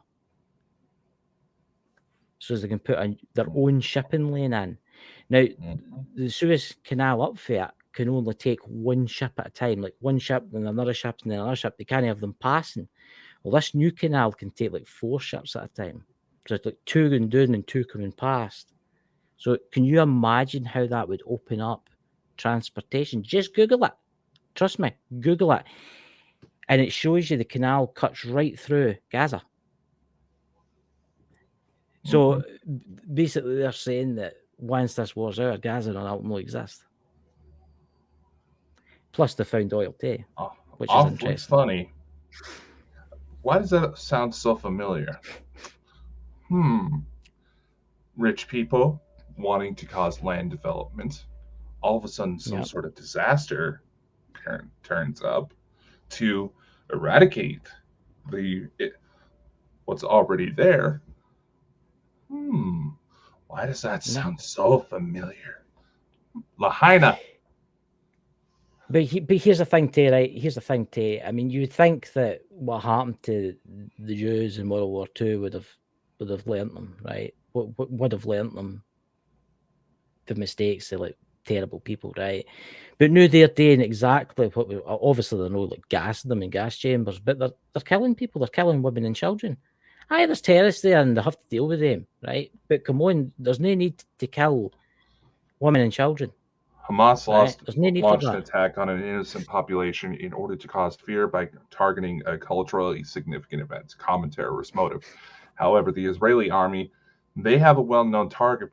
They're actually well known for using Palestinian children by shooting them in the eye as target practice. I'm going to say this, right? I'm going to say this now. I don't care if I get in trouble for it or no. That's why we back up to other different channels and stuff like that. That attack that happened that day in Israel. Remember, there was the planes, the microgliders that came across. Now, I think they knew it was going to happen and they let it happen. I think they knew it was going to happen and they let it happen. Let's face it, it was the most secure country in the world, right? There was guard posts that were meant to be manned with nobody at them. And that's never happened in the history of that country. Is they've been empty at certain times. That's the thing. Everybody wants to assume that it was some grand plan. No. And maybe it was. But unfortunately, in the case where, Israel is one of the most watched countries in the world for its religious significance. It's been like that for hundreds of thousands of years. So, who's to say somebody didn't get lazy? And they've been lazy for quite some time. Like prisoners listening regards to going out on smoke breaks. Now listen. Like a prisoner looking to escape, watching to see when the low-staffed guards go out for a smoke break in order to make their escape. Yeah. This is one of those things where this type of attack needs planning. You can't just go swinging in guns blazing. Exactly. But what I'm going to say is this, the terrorists are bad bastards, because they went to a nursery and killed loads of children. They burnt them alive and stuff like that. Exactly. So there's two stories to this. I think there was a wee bit. I think there was something going on. I think Israel maybe knew about it, but I don't think the Israeli military knew about it. I think they were caught off guard. I think somebody deliberately did it. So maybe in the years to come, somebody will get arrested for maybe siding with the terrorists. I don't know, but what they did to the poor children, all that was absolutely terrible. There is a transfer process when it comes to intelligence reports, and nearly every NATO country follows a very similar procedure. Yeah. Where intelligence operatives, they may catch word that there's an attack, but it's up to their superiors to determine whether or not it's a credible threat. Like I said, this could very well be something where somebody legitimately screwed up. Yeah, screwed that's up what big. It could be. Yeah, look, it's happened in the UK. Remember that case where the woman, I can't remember if it was a woman or a man, she worked for is it MI4 or MI5 or MI6. It was one of the agencies, and she had all the secret documents in her briefcase, and she taken them out and she put them in the subway in the chair, and then forgot about them and walked away, and just left them lying there. Christ knows what happened to her now. She's probably posted it in the North Pole or something like that. But it's madness. But I just think there's more to this story. I just think there's more to this because look what happened in Hawaii, right? Where all the blue roofed buildings seem to survive, whereas everything else didn't. And then you've got the Houthis, or Christ, I can't pronounce them. They're attacking the, what do you call it, the oil ships, the new, right? Which has got to push the price of oil up again. Right? And then you've got America and you've got Britain and all its wee allies and thugs and stuff like that want to invade Yemen to stop this, right? Where's this going to stop? Is it going to stop when Iran comes to the aid of Yemen and then we invade Iran? And then when we invade Iran, and then when Russia comes to the aid of Iran, we're going to invade Russia. And then vice versa with North Korea, because let's face it, North Korea is Russia's ally. And then with China, which is Russia's ally. I'm telling you, we're in the very edge. We're on the very edge. I think there's a lot of fake news out there. What's that? The news has been proven to dishonest. We can't believe anything report. Exactly.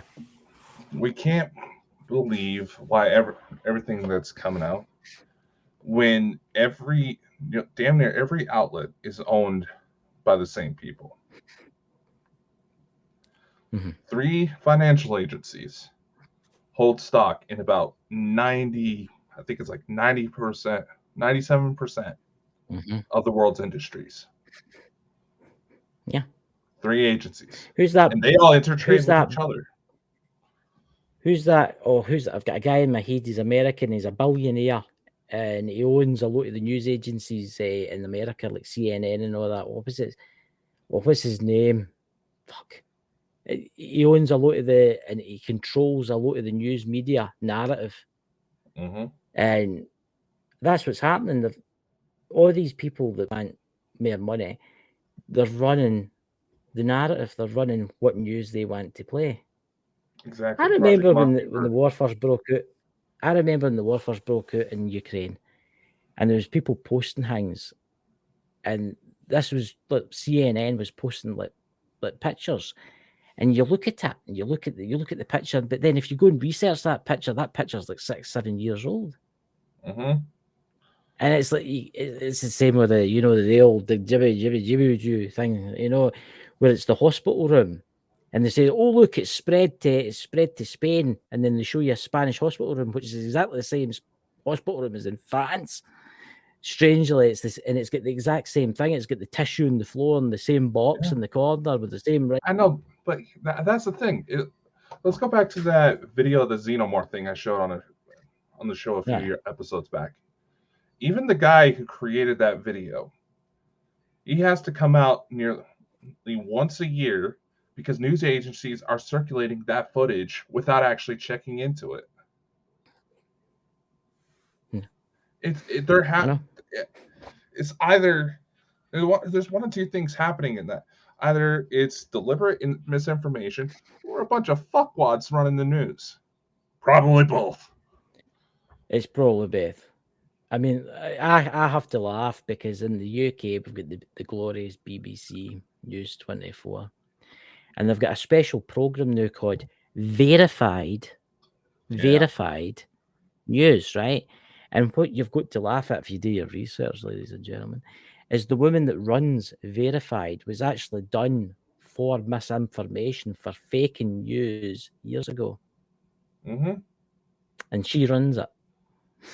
So it makes you wonder. Look, there's been things that they report on that's totally. There was a case here in Scotland, and it was Donald Trump, right? And it was the Scottish news. Oh, Donald Trump was booed when he got off the plane to go to his golf course, right? There was thousands and thousands protesters protesting against Donald Trump, right? So it showed you like maybe 4 folk with flags. That's what it showed you, saying, "Trump, go home. You're not allowed here," right? But then if you go into YouTube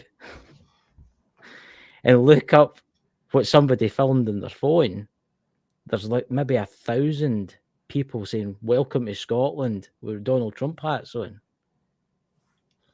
I'm not saying Donald Trump's a nice guy or that. He could be a raving lunatic for that.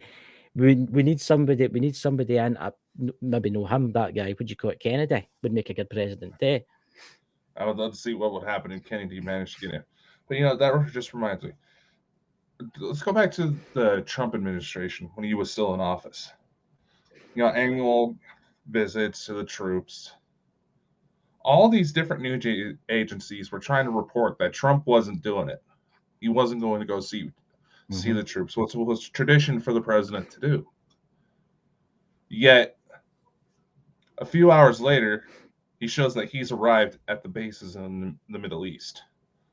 And all these news agencies were trying to turn around. They're trying to backtrack, saying, oh, because all these news agencies were saying that he wasn't doing it, he just went ahead and flew. I'm sorry. Unless he somehow hit a major jet stream, there's no way to make that trip in a few hours on a commercial flight. Yeah. Hell no. We know everything's been faked. We know it has. Don't believe anything you see. It's all the time. It's like Facebook. Facebook, if you're watching this, by the way, these are a bunch of arseholes. I was on Facebook. I actually told Jenny about this, actually.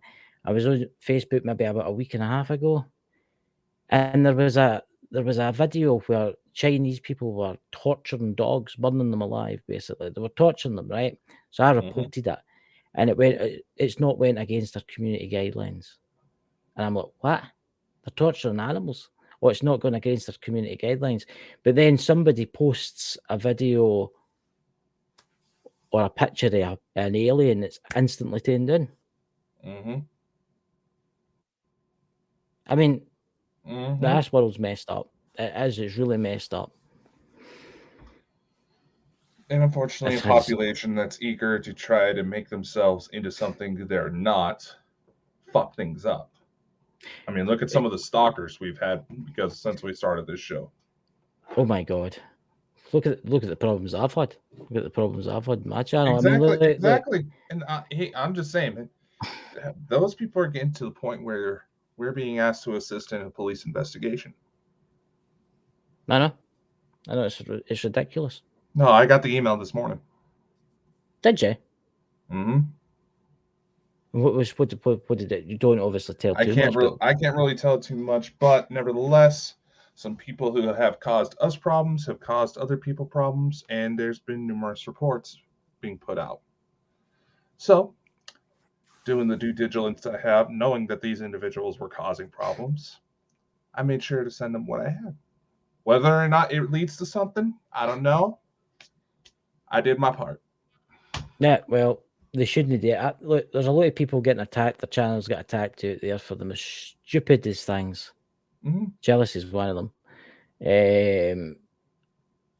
I just don't know. Honestly, you probably seen my wee statement that I put out in my other Ghost Squad Scotland the other day. I was very annoyed because I was dealing with stuff. I'm dealing with stuff behind the scenes and stuff like that. But I'm not dealing with it. I mean, I'm not getting into it. Anybody else just see that on Chris's camera? What? It was like there was a little face in the corner where your microphone stand is. It looked like a little face just popped out and popped back in the frame. Yeah. Yeah. Yeah. Just under right where your hand is. I think cold here for you. Strange you should say that, by the way. It's really, really, really, really cold here. I'm sorry to get off track, but I just noticed that, and Dots, he apparently listened back to the timestamp, and he started to hear that what I was hearing too. So I don't know. Sometimes it pains to be the wandering mind. What time was that? What time was that? I'm going to watch that at. It was just after 24 minutes. There's nothing there. I was like, I know the only thing that would be about that size, I would imagine, would be Jessie. No, she's no one here. She's doing the stairs line next to the radiator. My door's shut anyway.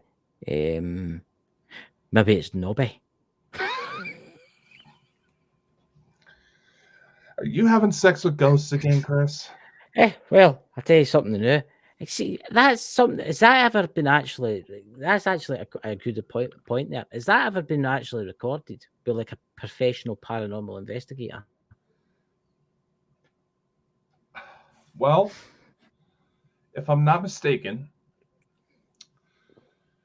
there's actually been a movie where it was that was roughly based on this, but you got to remember who one of the main actors and screenwriters was for it. There have been reports as far as actual evidence of that kind of spontaneous activity. I am not aware.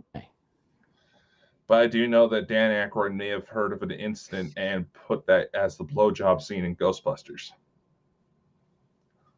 Is that the new Ghostbusters? Is that the old Ghostbusters? No, the original.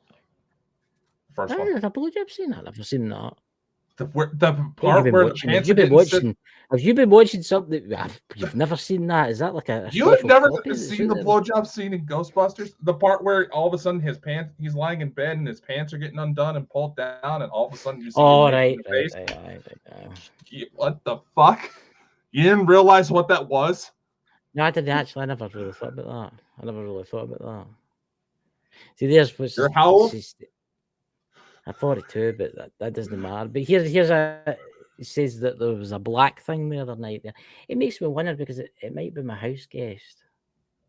He hangs about. Aye, but he's quite tall. Down that low? Maybe he's looking for Nobby. It's like, why is he one of the midgets that keeps biting you? Oh, look, it's a shadow. Let's see. I don't know. Like it looked white to me, but maybe. It's not really happening again. You can see what you call it, that reflecting. Went at the wall. I don't know. Maybe. Well, there's some Facebook user. It was my bin. LOL. Whoever you are. I don't know who you are. Who's stalking us on Facebook? I've got loads of stalkers. I'm thinking it. This is what I've decided. I was actually talking to Jen. Jenny actually suggested this. We should get pictures and give them all to our fans, you know. I was away. I'm back. How's Nobby? A little shrunk right now because it's cold, but... I'll need to put Nobby's hat back on. There we go. Put Nobby's hat back. There we go. There we go. Christopher. Jenny gets excited when I put this on. Your next door neighbor. What? Jules. Oh, right. There you go. Hiya, Jules. It's good to see you. But on Facebook, just take a look. No, honestly, this house is haunted. I ken that for a fact. It's been haunted for years. Everybody kens about this house, the ghost in this house. Maybe you should start putting up cameras in your room. Nah. See, the thing is, there could be 25 ghosts. There could be 50 ghosts come into my room at night, right? But I wear one of the things that go out your eyes, and I wear industrial earplugs. How do you?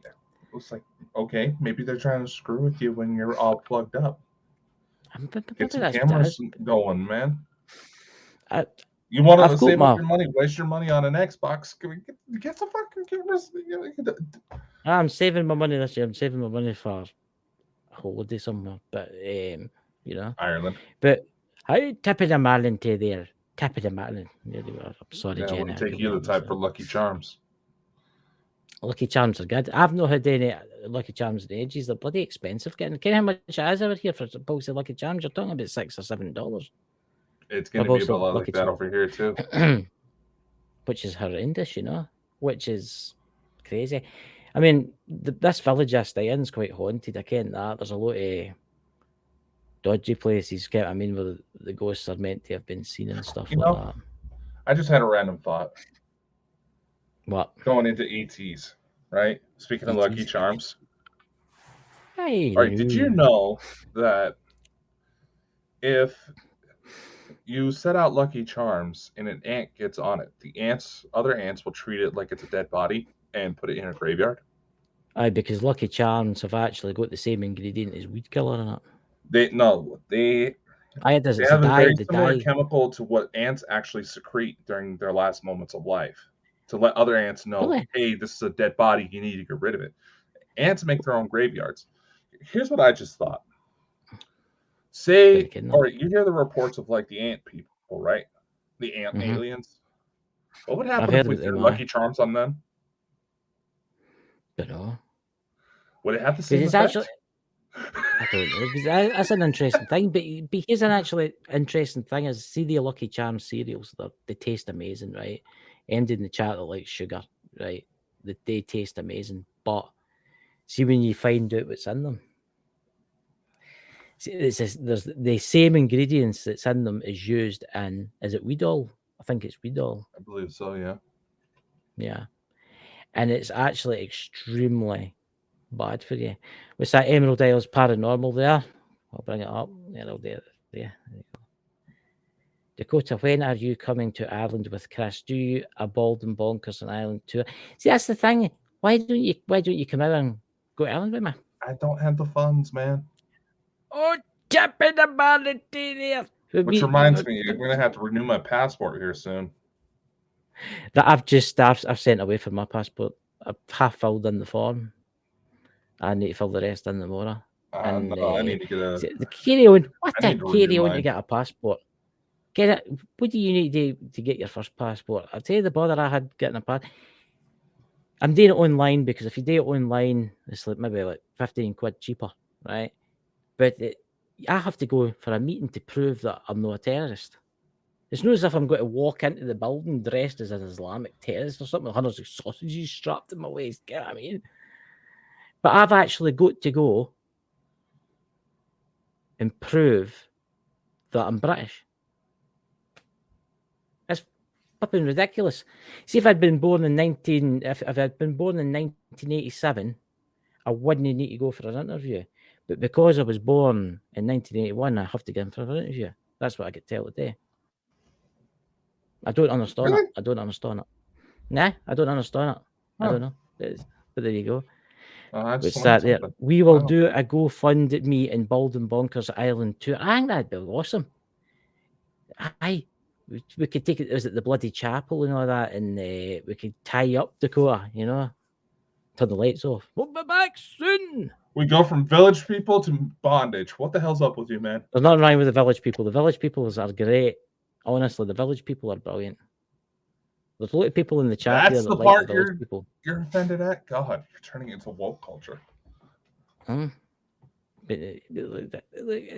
don't know, but I think we should do something like that because it'd be great if you could come out at the same time as I went out of the island. Mm-hmm. It's not that dear. You get economy plus or something like that. You know what I mean? It's like, for fuck's sake, I can't fit on that. You'll be fine. You just need to stick your legs out like something. You'll be fine. It's only how many years is it? What is it? 25 years or something? It's kind of. This is amazing. By the way, I found out I can fly from Glasgow to Dublin for 45 quid, and it takes 1 hour. No, let's see.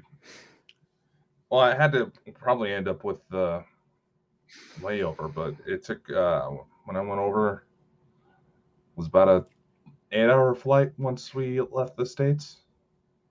Well, there you go. I mean, not bad. I mean, you only need to just sit for 8 hours. It'll be fine. Take something to help you sleep.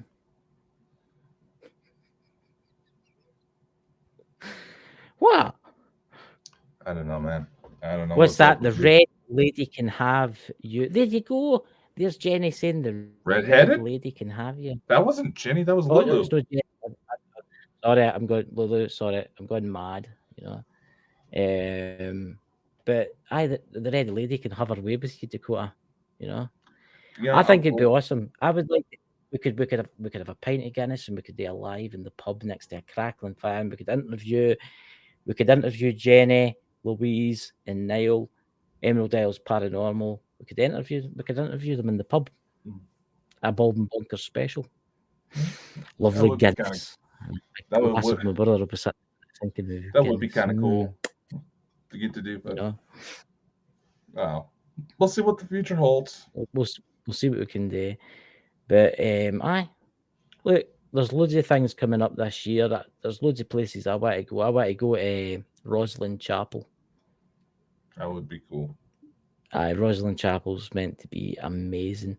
I've actually got something to tell you, Jenny, but I'll tell you after the show. It's somebody I was talking to about a location for you to go to another location in Scotland that I've managed to worm my way into. But I'll maybe let. But no, but here's the thing: I was going to let Jenny date with her team because it'll be the first time ever it's ever been done.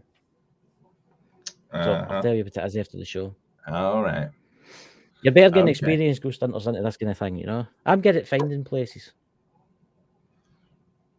Yeah, Yeah. I'll give you that. You pulled some good ones out of your ass. That's fair. What did you think of Leonard Low last night? He was interesting. He was Wasn't interesting. it? You were like that. You were looking for the third nipple when he was talking about witches. Hey, I've actually had relatives that were burned as witches, so. Was it no the guy out of James Bond? Was it Scaramanga? Did you know have like a nipple in his back? I would Again, doubt the that would James be Bond. We're going to help us legitimate. here. Some of the older people in here, the same age as me. James Bond, Scaramanga, had a third nipple. I think it was the guy with the golden gun. It's Which memory. Bond was that? The guy with the golden gun. The guy, Christopher Actor. Lee. The guy. Oh, Lee. Christopher Got Lee. it. No. But I think, yeah, I've actually found some absolutely amazing places in Scotland, but which I'm not talking about the new. You need a vehicle to get to them anyway, so. But I found some absolutely stunning places, but I'm going to share that with Emerald Isles Paranormal and whatever. But all right. So I don't know. what's happening? We should probably get Emerald Isle on Bonkers TV, so that way they can maximize their reach, man. Jenny, we need to get you in Bonkers TV. Dakota will probably message you about that if you want. That'd be interesting. What you've got a show this week? Have you know? It's the 14th of February. Your new series starts, isn't it? Well, there's a special coming together for that for Valentine's Day. We're also going to be, if everything goes out, we're going to be testing our streaming platform distribution as well for it. That's good. And trust me, those of you who've been following France Files, this one's going to have a surprise for you. So there you go. Someone's coming forward. Somebody's coming. Someone's coming forward that hasn't been allowed to speak before, but we found a workaround. That'll be interesting. That will be just when we're getting Elena back next. We need Elena, if you're watching this, we need to get you back on the show. So Elena has an open invite, but I know her and Danny are both been on the road lately. So yeah, Elena's in the conference circuit. Yeah, she's a busy woman. She's a busy woman. I mean, if just think about it in this sense, if we went out to Ireland, Dakota would arrange we meet up with Elena. Yeah, a show there. Yeah. Be nice to actually get a fucking picture with her instead of what happened to Orlando. God. But you know, speaking of UFOs, I know we're getting close to the end of the show, but did you hear that we have a possible new date for something big about to happen in March? No. What's March? In March. Allegedly. Keyword, allegedly. The big reveal is going to start coming around March 21st. Oh, well. Allegedly. Keyword, I hope it comes allegedly. with the Medipods. I want the Medipods. Yeah. Hey, I'm hoping that they got a big and tall version so I can fit. We'll get two of them together. We'll put your front end in one and the other one at the bottom and just jam them together and turn them on, you know? What would happen if they were to chop off my legs, put my legs in one end and the rest of my torso in the other? Yeah, we'd all chip in and buy me? Yeah. We'd all chip in and buy a wheelchair. Dots could push you about. Oh, poor Dots. Right. Definitely get his work ladies out. and gentlemen, look, I'm dead for Jenny, you know. She likes this wig. What is it? Elton John in the Conspiracy World. I think it look lovely. See, when I'll put it on right, it's bloody hot. Yeah, sure. Not like we don't all know what that's about. Laughing their head off. Balding backwards. Yes. What the fuck? But I honestly, by the way, honestly, I'll tell you something new. By the way, it's 100% nylon. It's lovely, but it's bloody warm. It save you a fortune in electricity. That's because keep you warm all day. Yeah, that's what happened when I was wearing my long-haired wig for my Halloween costume one year. Thank God I was having to work freezers because I worked. I tell you what, if I ever come to America, I'm going to come off the plane with this one. God. Hey, the new. I look like a mad, what do you call it, Elton John. I need a pair of big flashy glasses. I think Elton would actually be quite offended. What's that? Simply Alan. So there's Alan in the chat there. I'm telling you, Alan wants a show to this wag. I might, when I go to walk the more, I'm going to maybe give him what do you call it, a show to the wag, because I need to do a Chris and Alan show. Very itchy, very itchy. I'll tell you, it's lovely. Was it Candle? Was it, what's the song that Elton John done? What is it? Candle in the Wind? For Princess Diana. But there you go, ladies and gentlemen. I don't know. When Princess Diana's funeral, Elton John did a song called Candle in the Wind. Yes, I got to realize Princess Diana, that was roughly about just shortly after I was born. So. No, that's right. He's just a baby. You wouldn't believe it, ladies and gentlemen. He's just a wee baby. And please consider becoming a member of this channel because it's only 99p or 99 cents. Yeah, we're going to have more Bald and Bonkers Network Academy classes up soon. So there you go. If you want to learn stuff about computers and how to stream yourself, how to stream. We have business classes. We're going to have some on AI. Thinking maybe we'll do one to help people go into independent publishing to maximize themselves, but we'll see. So, ladies and gentlemen, we will see. What's it? Well, you're like 14 or something. Thank you. Let's see. I look young. See, Pete, you need to answer something. I'm going to watch one of Mike's the naked videos tonight. I'm going to watch one of Mike's the Bigfoots, the naked Bigfoots videos tonight. Let's watch it all together. But I look. What do you call it? Young, you know. Yeah, pose there.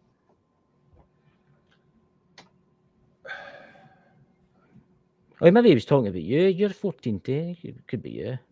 I'm 28. You're 28. We can find you a chick out there. I'm sure they'll win. I know folks home somewhere, but what's that? Which, how the fuck old is Pete, by the way? Because I'm still curious after we had out there on. I'm betting Pete is round about 26, 27. Pete, what are you? 26, 27? I can tell. I'm using my psychic energies. He does have kind of that attitude about him. But anyway. All right. So, ladies and gentlemen, catch you all very soon. Dakota, take it away, man. Anyway, much love. Take care. See you on the flip side.